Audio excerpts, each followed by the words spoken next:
2027 ODI world கப்புக்கு இப்போயே preparation start ஆகிருக்கு. இந்தியாவோட பேட்டிங் ஆர்டர் எப்படி இருக்குங்கிறது டாக்கிங் பாயிண்ட்டாக இருக்குது.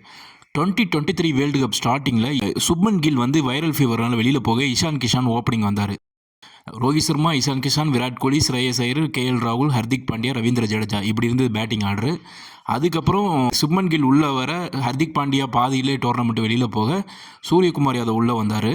இப்படி பேட்டிங் ஆர்டர் மாறிச்சு. இப்போ அதே மாதிரி தான் கிட்டத்தட்ட அப்படியே தான் இருக்குது.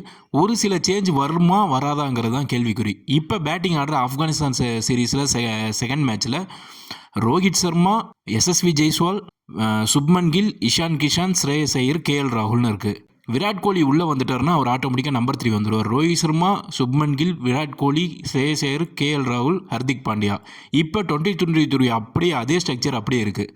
பட் இஷான் கிஷான் நல்லா விளையாடுறதுனால நிதிஷ்குமார் ரெட்டி, வாஷிங்டன் சுந்தர், அக்சர் பட்டேல் இவங்கெல்லாம் ஸ்கீம் ஆஃப் திங்ஸில் இருக்கனால இந்த பேட்டிங் ஆர்டரில் ஏதாவது சேஞ்ச் வருமா? ஒருவேளை டாப் ஆர்டர்லையோ மிடில் ஆர்டர்லையோ இஷான் கிஷான் உள்ளே வருவாரா? ஹர்திக் பாண்டியா கூடவே இன்னொரு ஆல்ரவுண்டராக யார் வருவா? ஏன்னா அங்கே ஜடேஜா இருந்தார், இங்கே ஜடேஜா இருப்பாரா, இல்லை அவருக்கு பதிலாக அக்சர் பட்டேலோ இல்லை வாஷிங்டன் சுந்தரோ விளையாடுவாராங்கிறது தான் கேள்விக்குறி. இது அடுத்த ஒரு 3 சீரியஸ்க்குள்ளே இதுக்கு விடை தெரிய வரும். என்னை பொறுத்தவரையும் அக்சர் பட்டேல் ஆர் வாஷிங்டன் சுந்தர் தான் விளையாட போகிறாங்க. ரவீந்திர ஜடேஜாவிலேருந்து Indian ODI team move on ஆயிடுச்சு அப்படிங்கிறதா எனக்கு தெரிய வருது. பட் என்ன வேணாலும் நடக்கலாம். Wait and watch.